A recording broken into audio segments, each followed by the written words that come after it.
ভগবতে শ্রীরামকৃষ্ণায়। ওম নমঃ পারস্করায় নমো ইয়াস্কায় চ। আচ্ছা, মহর্ষি ইয়াস্ককে প্রণাম জানিয়ে আজকের বিষয় শুরু করছি। আজকে আমাদের একদম শেষের দিকে চলে এসেছি আমরা। এখানে আমরা আলোচনা করব নিপাত নিয়ে। এর আগে আমরা নিরুক্তের সামান্য পরিচয়, নিরুক্তের প্রয়োজন, তার সাথে সাথে আমরা দেখে নিয়েছি চত্বারি পদ জাতানির মধ্যে নাম, আখ্যাত একটা ভিডিওতে দেখে নিয়েছি। তারপরে আমরা দেখলাম উপসর্গ নিয়ে দেখলাম। আজকে আমরা নিপাত নিয়ে দেখব। আচ্ছা, নিপাত নিয়ে দেখতে গেলে একদম প্রথম থেকে শুরু করছি। দেখো, আমরা এর আগে এই অংশটা আমরা আলোচনা করে নিচ্ছি। যে ধরো এখানে যে রয়েছে না আমাদের, এক সেকেন্ড, নাম হয়ে গেছে, আখ্যাত হয়ে গেছে, উপসর্গ হয়ে গেছে। আজকে আমাদের আলোচ্য বিষয় নিপাত। নিপাত কোথায় আলোচনা রয়েছে? নিরুক্ত গ্রন্থের প্রথম অধ্যায়, দ্বিতীয় পাদ, প্রথম পরিচ্ছেদ। সেখানে নিরুক্ত নিয়ে আলোচনা রয়েছে। দেখো, এই যে যতগুলো নাম দেখতে পাচ্ছ না, সবগুলোকে আমরা নিপাত বলতে পারি। চাদয় সত্ত্বে সূত্র রয়েছে। এগুলো ওই এটা চাদিগণে এই সমস্ত শব্দগুলো রয়েছে। এগুলো সবই এই যদি অদ্রব্য অর্থ বোঝায় তাহলে নিপাত সংজ্ঞা প্রাপ্ত হয়। এই নিয়ে তোমরা যারা ব্যাকরণ নিয়ে পড়াশোনা করো তারা অবশ্যই জানো এগুলো নিয়ে। এগুলো আমি ডিটেলসে বলছি না। আমাদের মূল যে আলোচ্য বিষয় নিরুক্ত অনুযায়ী নিপাত কোনগুলো, বা কোন কোন নিপাতগুলো নিরুক্তে প্রসিদ্ধ রয়েছে, আর কোনগুলো আমাদের পরীক্ষার দৃষ্টিতে খুব ইম্পর্টেন্ট, সেগুলো নিয়ে আমরা আলোচনা করব। দেখো, বললাম যেটা নিরুক্ত প্রথম অধ্যায় দ্বিতীয় পাদ প্রথম পরিচ্ছেদ আলোচিত রয়েছে। একদম প্রথম সূত্র কি রয়েছে? দেখো, আমি ব্র্যাকেটের সূত্র নাম দিয়ে দিচ্ছি, সংখ্যা দিয়ে দিচ্ছি। অথ নিপাতাহা। এখন আমরা নিপাত নিয়ে আলোচনা করব। বলছে উচ্চাবাচেষু অর্থেষু নিপাতান্তি ইতি নিপাতাহা। অর্থাৎ বিভিন্ন অর্থে পতিত হয়, অর্থাৎ বিভিন্ন অর্থ বুঝিয়ে দেয় যেগুলো, সেগুলো হচ্ছে নিপাত। নিপাতন্তি মানে বিভিন্ন অর্থ বুঝিয়ে দেয় বা বোধ করিয়ে দেয়, সেগুলো হচ্ছে আমাদের নিপাত। এই নিপাত এর 2 নম্বর সূত্র।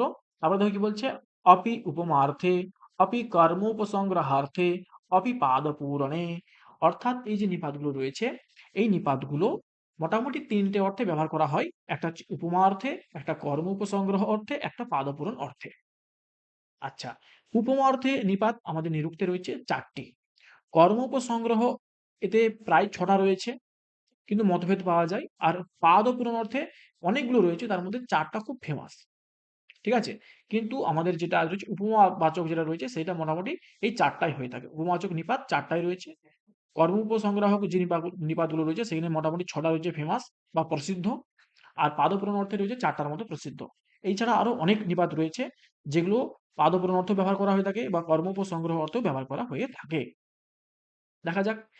তেষাম এতে চত্বার উপমার্থে ভবন্তি।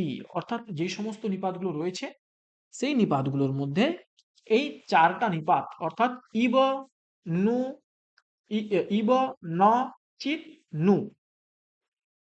যদি সহজ করে দেখি, ইবচিত আর ননু, এই 4টা নিপাত যে রয়েছে এগুলো উপমা অর্থে ব্যবহার করা হয়। তার মধ্যে প্রথম আসছে আমাদের ইব। বলছে ইব ইতি ভাষায়াম চ অনবধ্যায়াম চ।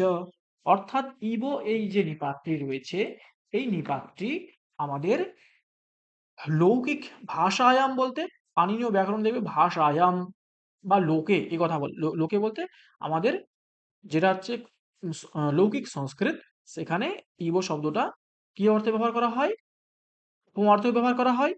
আর চ অনবধ্যায়ম, অনবধ্যায়ম শব্দের অর্থ হচ্ছে বেদ। অনবধ্যায়ম মানে হচ্ছে বেদে। বুঝতে পেরেছ? তাহলে কি হলো? অর্থাৎ ইব, এই যে 4টা যে নিপাত রয়েছে, ইব, নু, চিত, ন, ইব, ন, চিত, নু, এই যে 4টা নিপাত রয়েছে, এই 4টা নিপাতের মধ্যে 4টা নিপাতই কোন অর্থে ব্যবহার করা হয়? উপমা অর্থে। তার মধ্যে প্রথম নিপাত যেটা রয়েছে ইব, এই ইবটা আমাদের লৌকিক সংস্কৃত এবং যে বৈদিক সংস্কৃত অর্থাৎ বেদে এবং লোকে, এই উভয় জায়গাতেই উপমা অর্থে ব্যবহার করা হয়ে থাকে। যেমন উদাহরণ কি দেওয়া হয়েছে? অগ্নিরিবেন্দ্র ইবেতি, অগ্নিরিব, ইন্দ্রিব, ইন্দ্র ইব, অগ্নিরিব, এগুলো হচ্ছে আমাদের কোন উপমার্থে ব্যবহার করা হয়েছে বেদে। তো এখান থেকে প্রশ্ন আসলে কি ধরনের আসতে পারে? তোমাকে প্রশ্ন জিজ্ঞাসা করতে পারে যে, ধরো বললো যে তেষাম এতে এতেষু কহ নিপাতঃ উপমা অর্থে ন ভবতি। দিয়ে তোমাকে ধরো উম, এখানে 3টা দিল, এখান থেকে বাইরে দিয়ে একটা দিল, দিয়ে বলো অধি। ধরো একটা কোন শব্দ দিল, ধরো ধরো বললো বললো শশ্বত, বা ধরো দিল চেত। কোনো একটা শব্দ দিল, দিয়ে বললো কোনটা হয় না, তখন তুমি ওই সস্পক কথাটাকে বা ন্যূনম কথাটাকে তুমি আইডেন্টিফাই করবে। কিন্তু তুমি কখন করতে পারবে? যখন তুমি জানবে যে উপমা অর্থে কটা নিপাত হয়। উপমা অর্থে ৪ টা নিপাত হয়। তার মধ্যে হচ্ছে ইবোচিত আর ননু। সহজ কথায় বললে ইবোচিত আর ননু। সহজ কথায় বলতে গেলে। তো এই ৪ টা নিপাত আমাদের মনে রাখতে হবেই হবে। এখান থেকে অনেকবার প্রশ্ন এসছে পরীক্ষাতে। তোমরা প্রিভিয়াস ইয়ার্স এর কোয়েশ্চেন গুলো দেখবে, দেখবে এখান থেকে অনেক প্রশ্ন এসছে। তার মধ্যে দেখো আমরা একটু ডিটেইলস এ পড়বো কোনটা নিয়ে। এবারে ইবো নিয়ে বুঝলাম। ইবোতে লৌকিক সংস্কৃতও যেমন এই ধরো মুখম চন্দ্র ইব সুন্দরম আমরা বলে থাকি, ঠিক তেমনই ইবোটা যেমন বেদও হয় তেমন লোকেও হয়। এবারে আসবো আমরা ন, এই উপসর্গ, এই আমাদের নিপাতটা নিয়ে পড়বো। দেখো কি বলছে, নেতি মানে ন ইতি প্রতিষেধার্থীয় ভাষায়াম উভয়ম অনবধ্যায়ম। অনবধ্যায়ম এটা কিন্তু পরীক্ষাতে আবার প্রশ্ন আসেনি, এরকম প্রশ্ন পরীক্ষাতে প্রশ্ন জিজ্ঞাসা করতেই পারে যে অনবধ্যায়ম নাম কিম, তোমাকে বলতে হবে বেদ। আর কি বলছে আচ্ছা এখানে কি বলছে ন ইতি প্রতিষেধার্থীয় ভাষায়াম। দেখো ভাষায়াম মানে হচ্ছে লৌকিক সংস্কৃতে, সেখানে ন শব্দটা আমাদের নিষেধ অর্থে ব্যবহার করি। আমরা কি বলি যে ঘটো নাস্তি বা সহ ন গচ্ছতি, সে যাবে না, না অর্থে ব্যবহার করে থাকি। কিন্তু বেদে এই ন ও নিপাত্রায় কোন অর্থে ব্যবহার করা হয়? উপমা অর্থে। দেখো লৌকিক সংস্কৃতে ন ইত্যস্য অর্থ নিষেধः, অর্থাৎ লৌকিক সংস্কৃতে ন এর অর্থ হলো নিষেধ। যথা ঘটঃ নাস্তি, পটঃ নাস্তি, এগুলো হচ্ছে লৌকিক সংস্কৃতির উদাহরণ। যে বৈদিকে কি উদাহরণ রয়েছে? বলছে বৈদিক সংস্কৃতে ন ইত্যস্য অর্থদ্বয়ম ভবতি। আর বৈদিক সংস্কৃতেও ন এর দুটো অর্থ হয়, একটা হচ্ছে নিষেধ, একটা হচ্ছে উপমা। নিষেধ অর্থে যখন ব্যবহার করা হয় তখন বেশিরভাগ সময়ই নটা বাক্যের আদিতে বসে। যেমন ন ইন্দ্রম দেবম অমংসত ইতি, ইন্দ্র দেবতাকে, মানে এখানে ধরো এই যে ইন্দ্র ন ইন্দ্রম অমংসত, মানে এটা হয়তো অমংসত শব্দের অর্থ এরকম হতে পারে যে দেব দেবরাজ ইন্দ্রকে অমাননা করা উচিত হবে না বা অমাননা করো না, এই অর্থ হতে পারে। আচ্ছা, তো নয় দেখো মূল কথা হচ্ছে নটা প্রথমে রয়েছে। তো এর অর্থ কি হয়ে যাচ্ছে এখানে? নিষেধ অর্থে। আর ধরো দুর্মদাসো না সুরায়াম, এই যে উদাহরণ রয়েছে, দুর্মদাস শব্দের অর্থ হচ্ছে মাতাল, সুরায়াম মানে হচ্ছে মদ্যপানে, অর্থাৎ মাতালের মতো মদ্যপানে। যখন দেখবে শব্দটা যেটা হচ্ছে মাতালের মতো মানে চাঁদের মতো বলি না, তো উপমান যেটা হচ্ছে উপমানের যদি ঠিক পরেই বসে তাহলে সেটা উপমা অর্থে ব্যবহার করা হয়। কিন্তু যদি বাক্যের আদিতে বসে সেক্ষেত্রে এটা আমাদের নিষেধ অর্থে ব্যবহার করা হয়। এটা আমাদেরকে সহজ করে বুঝতে হবে, তাহলে এটাই উপায়। যদি বাক্যের আদিতেই নকার থাকে এবং সে জিজ্ঞাসা করে যে এটা কোন অর্থে হয়েছে, সাধারণত সেটা কোন অর্থে হবে না নিষেধ অর্থে। কিন্তু দেখবে যদি বাক্যের মাঝে বসে সাধারণত সেটা কি হওয়ার সম্ভাবনা থাকে, সেটা আমাদের উপমা অর্থে হওয়ার সম্ভাবনা থাকে। যদি উপমান বাচক যে শব্দটা হয় তার ঠিক পরেই নকার থাকে তাহলে ভাববে যে এটা উপমা অর্থেই ব্যবহার করা হয়েছে। উপমান মানে যার সাথে তুলনা করা হয়। ধরো মুখম চন্দ্র ইব সুন্দরম, মুখম মানে মুখটি চাঁদের মতো সুন্দর, তাহলে চন্দ্র ইব সুন্দরম, এখানেও দেখো ইব শব্দটা ঠিক উপমানের পরেই বসছে। উপমান হচ্ছে কোনটা? যার সাথে তুলনা করা হয় সেই উপমান, মানে চাঁদের সাথে তুলনা করা হচ্ছে মুখের, তাই চাঁদরা হচ্ছে উপমান। আচ্ছা এরপর কি দেখো কি বলছে, উপমার্থে ন এর প্রয়োগ হলে তা উপমানের পরে বসে, আর নিষেধার্থে হলে যার নিষেধ তার আগে বসে। একদম সহজ কথা। ধরো এখানে ইন্দ্রের নিষেধ করা হচ্ছিল, তাই ইন্দ্রের আগে বসছে। আচ্ছা এরপর দেখো আমাদের আসছে চিত, তাহলে ইবো পেয়ে গেলাম আর ন পেয়ে গেলাম। এবার হচ্ছে চিত। চিত ইত্যেষ অনেক কর্মা, এখানে একটা লুপ্ত অকার চিহ্ন রয়েছে। ইতি এষাহ অনেক কর্মা ছিল, সন্ধি হয়ে গেছে। চিদ ইত্যেষ অনেক, চিদ ইত্যেষ অনেক কর্মা দধিচিত ইতি উপমার্থে, এই প্রশ্নটা পরীক্ষায় এসেছিল একবার। দধিচিত কোন অর্থে ব্যবহার করা হয়েছে চিত এখানে? বলতে হবে উপমা অর্থে। কিন্তু শুধুমাত্র অনেক কর্মা মানে চিত এই যে নিপাতটা রয়েছে এর শুধুমাত্র নিষেধ অর্থে, এর শুধুমাত্র উপমা অর্থই নেই, এর আরো অনেক অর্থ রয়েছে। তার মধ্যে দধিচিত্রা হচ্ছে উপমা অর্থে। আচার্যশ্চেত ইদম ব্রূয়াত, আচ্ছা এটা চেদ, এটা চিত হবে, এটা ভুল উদাহরণ দেওয়া হয়েছে। আচার্যশ্চিত ইদম ব্রূয়াত মানে আচার্যশ্চিত ইদম ব্রূয়াত, এটা হচ্ছে পূজা অর্থাৎ সমানার্থে।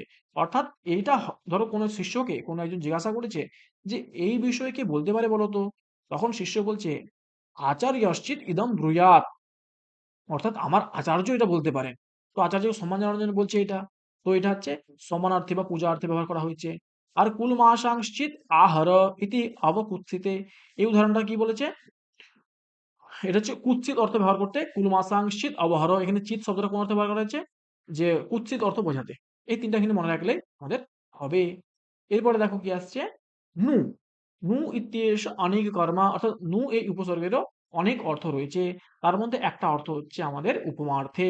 ধরো বলছে বৃক্ষস্য নুতে পুরুহূত বয়াহ উপমার্থে, মানে কি বলছে, বৃক্ষস্য নুতে পুরুহূত বয়াহ, মানে হে ইন্দ্র, আপনার হাত দুটো বা বাহু যুগল কেমন, বৃক্ষের মতো।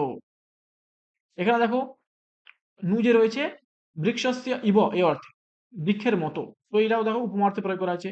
অথবা বৃক্ষস্য ইবতে পুরুহূত শাখাহা, বয়স শব্দের অর্থ হচ্ছে শাখা। এটা তুমি যখন নিরুক্ত পড়বে দেখবে সূত্রগুলো পরপর রয়েছে। বয়স শব্দ থেকে শাখা শব্দ কি করে আসছে, বা শাখা শব্দের কি অর্থ কি ছিল, সব ডিটেলস আলোচনা করা রয়েছে।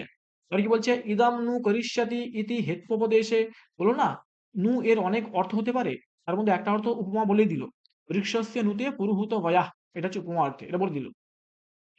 এটা ছাড়াও নু এর অনেকগুলো অর্থ হতে পারে, একটা হচ্ছে হেত্বোপদেশ। ধরো ইদম নু করিষ্যতি, এটা কি ধরনের উদাহরণ, বলতে হবে হেত্বোপদেশ। কথম নু করিষ্যতি, এটা কার উদাহরণ, অনুপৃষ্টে। অনুপৃষ্ট মানে হচ্ছে কোন একটা প্রশ্ন, ধরো আচার্য কোন একটা পড়িয়েছেন, তিনি উত্তর দিয়েছেন, তুমি আবার তাকে আবার জিজ্ঞাসা করছো, এটার জন্য পুনরায় জিজ্ঞাসা করাকে বলা হচ্ছে অনুপৃষ্টে। আর ন নু এতৎ অকার্ষিত ইতি চ, এরাও সব অনুপৃষ্ট অর্থে ব্যবহার করা হয়ে থাকে। তো দেখো এই যে নিপাত রয়েছে, এই নিপাতের মধ্যে নুটা মোটামুটি অনেকগুলো অর্থে ব্যবহার করা হয়, যেমন হচ্ছে উপমা অর্থে ব্যবহার করা হয়, অনুপৃষ্ট অর্থে ব্যবহার করা হয়, হেত্বোপদেশ অর্থে ব্যবহার করা হয়। এগুলোটা আমাদেরকে মনে রাখতে হবে কোনটা। অ্যাকচুয়ালি এই পার্টটা শুধুমাত্র ওই ডেটার মতো আর কি, কোনটা কোন অর্থে ব্যবহার করে এটা মনে রাখতে হবে, পরীক্ষাতে এরকম প্রশ্নই আসে। এত ডিটেইলস আসে না, মোটামুটি উপর থেকে আসে, খুব একটা কঠিন হয় না এখান থেকে। এবং কর্মোপসংগ্রহ অর্থে নিরুক্তকারের মতে ছটি নিপাত ব্যবহার করা হয়, যেমন চ, আ, বা, অহ, হ আর উ। এই ছটা নিপাত হচ্ছে কর্মোপসংগ্রহ অর্থে ব্যবহার করা হয়ে থাকে নিরুক্তকারের মতে। কর্ম উপসংগ্রহ টিকাকারদের যে মতটা সেটা এখানে দেওয়া আছে। অ্যাকচুয়ালি কি বলতো, দুটো বাক্যকে জয়েন করতে যেগুলো ব্যবহার করা হয় সেগুলোকে আমরা এই কর্ম উপসংগ্রহ বলে ব্যবহার করে থাকি। আচ্ছা, এরপর দেখো এই জায়গাটা একটু ইম্পর্টেন্ট আছে। কম, ইম, ইত, উ, এই যে চারটা নিপাত রয়েছে, এই চারটা নিপাত বেদে ব্যবহার করা হয় এবং পাদ পূরণ অর্থে ব্যবহার করা হয়ে থাকে। যেমন শিশিরম জীবনায়কম, পাদ পূরণ বলতে কি, ধরো তুমি একটা শ্লোক, যদি অনুষ্ঠুপ ছন্দে যদি শ্লোক হয়ে থাকে, তাহলে কি হয়, অনুষ্ঠুপ ছন্দের শ্লোকে মোটামুটি এক একটা পাদে ৮টা করে অক্ষর হয়ে থাকে, বর্ণ হয়ে থাকে। এবার ধরো আমার ৭টা বর্ণতে আমার বাক্য লেখা শেষ হয়ে গেছে, তাহলে আরেকটা শব্দ লাগবে, ওই শব্দটা দিলে শ্লোকটা কি হয়ে যাবে, পূরণ হয়ে যাবে, ওটাকে বলা হচ্ছে পাদ পূরণ। তো বেদে দেখো কম, ইম, ইত আর উ, এগুলো হচ্ছে পাদ পূরণ অর্থে ব্যবহার করা হয়ে থাকে। অথবা পরীক্ষাতে উদাহরণ দিল, ইম এনম সৃজতা সুতে, এখানে ইমটা কোন অর্থে ব্যবহার করা হয়েছে, তোমাকে বলতে হবে পাদ পূরণ অর্থে। তাহলে কি হলো, কম, ইম, ইট, উ, কম, ইম, ইট, উ, এই চারটা নিপাত ব্যবহার করা হচ্ছে শুধুমাত্র বেদে পাদ পূরণ অর্থে ব্যবহার করা হয়ে থাকে। এটা ছাড়াও আরো কয়েকটা নিপাত রয়েছে, লিস্ট করে দিচ্ছি, একদম পুরো একদম নিরুক্ত ধরে লিস্টটা করা রয়েছে। ধরো এখানে ধরো ন, নু শস্বৎ ইতি অনুপৃষ্টে, মা খলু ইতি প্রতিষেধে, নূনম বেদে শস্বৎ ইতি বিচিকিৎসার্থে, শস্বৎ ইতি স্বয়ং পৃষ্ঠ অস্বয়ং পৃষ্ঠে। হ্যাঁ, এই নিপাতগুলো রয়েছে, কোন নিপাতগুলো কোন অর্থে ব্যবহার করা হয় একটু মনে রাখতে হবে, ব্যাস এটুকুনি। তাহলে তোমাদের মূল যেটা পড়ার বিষয় রইল নিপাত থেকে, এই আমাদের এই নিরুক্ত থেকে, সেটা হচ্ছে এই চত্বারি পদ জাতানি, ৪ প্রকার যে পদ হয়, এই পদগুলো কেমন এবং কোন কোন অর্থে কোনটা ব্যবহার করা হয়, আর উদাহরণগুলো একটু মনে রাখতে হবে। আর কোন উপসর্গের কি অর্থ, কোন নিপাতের কি অর্থ, এগুলো একটু খেয়াল রাখতে হবে। ব্যাস এটুকু জানলেই আমাদের মোটামুটি কাজ হয়ে যাবে। তো আজকে আমাদের এইটুকুন আলোচ্য ছিল। আমরা তাহলে মোটামুটি পুরো চত্বারি পদজাতানি পড়া হয়ে গেছে। এরপরে আমরা একদিন ওই ষট ভাববিকার যেটা হয়, জায়তে অস্তি বিপরিণামতে বর্ধতে অপক্ষীয়তে আর বিনশ্যতি, এই যে ৬টা ভাববিকার হয়, এই ৬টা ভাববিকার ভাব মানে হচ্ছে ক্রিয়া, ক্রিয়ার যে বিকার হয় ৬টা, এই ৬ প্রকার ক্রিয়ার বিকার নিয়ে একটা পরের দিন আলোচনা করা যাবে। তাহলে আমাদের মোটামুটি পুরো নিরুক্তটা দেখা হয়ে যাবে। এরপরে মূল টেক্সট তোমরা যখন পড়বে সেখানে দেখবে কয়েকটা তোমাদের সপ্তম বা ওই জায়গাতে কয়েকটা শব্দ রয়েছে, ধরো বীর শব্দ, বা ধরো নদী শব্দ, হ্যাঁ, উদক শব্দ, হ্যাঁ, আচারের শব্দ, এই শব্দগুলোর তোমাদের নিরুক্ত কার অনুযায়ী নির্বাচনগুলো তোমাদেরকে একটু দেখতে হবে। এটা তোমাদের মূল টেক্সট দেখবে, ওখানে কিছু করার নেই, ওই লাইনগুলো ধরে ধরে একটু পড়ে নিতে হবে, যে কোন শব্দে কতটা করে নির্বাচন রয়েছে, নিরুক্তকার দিয়েছেন, সেগুলো একটু লিস্ট করে রাখতে হবে, ব্যাস। তাহলে পুরো নিরুক্ত যদি আমরা পড়তে চাই, আমাদের মূল কাজটা হবে কতটুকুন? না এই ৪ পদ জানা, এদের উদাহরণগুলো একটু মনে রাখতে হবে, কোন অর্থে কোনটা ব্যবহার করা হয়, আর কোন আচার্যের কোন মতটা রয়েছে। এইটুকুন জানলেই মোটামুটি নিরুক্তটা আমাদের কভার হয়ে যাবে। আজকে আমরা এখানে শেষ করছি। পরের দিন আমরা আলোচনা করব শর্ট ভাববিকার নিয়ে। সবাই ভালো থাকবে। আর আশা করছি ভিডিওগুলো বুঝতে পারছো। যদি কারো কোনো জিজ্ঞাসা থাকে আমাকে কমেন্ট করে জানাবে। আমরা উত্তর দেওয়ার চেষ্টা করব। সকলে ভালো থেকো, মন দিয়ে পড়াশোনা করো।